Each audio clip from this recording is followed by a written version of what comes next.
I was raised a practicing Muslim and remained one for almost half my life. I attended madrasas, that is Islamic schools, and memorized large parts of the Quran. As a child, I lived in Mecca for a time and frequently visited the Grand Mosque.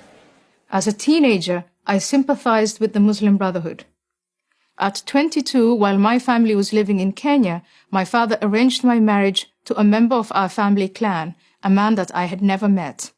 I ran away, made my way to Holland, studied there, and eventually was elected a member of the Dutch Parliament. Now I live in the United States.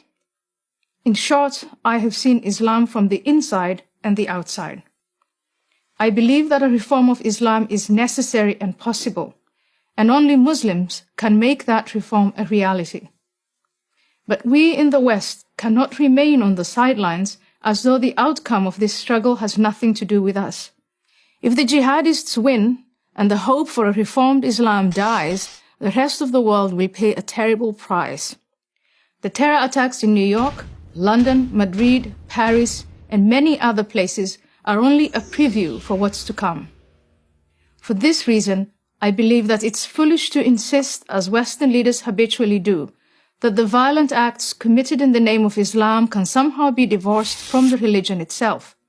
For more than a decade, my message has been simple. Islam is not a religion of peace.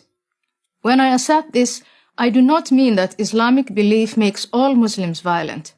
This is manifestly not the case. There are many millions of peaceful Muslims in the world.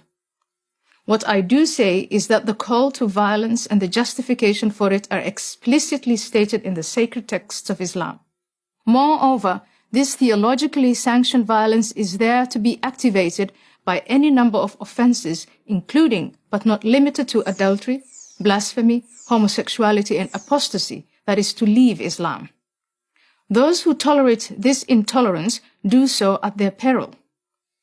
As someone who has known what it is to live without freedom, I watch in amazement as those who call themselves liberals and progressives, people who claim to believe so fervently in individual liberty and minority rights, make common cause with the forces in the world that manifestly pose the greatest threat to that very freedom and those very minorities.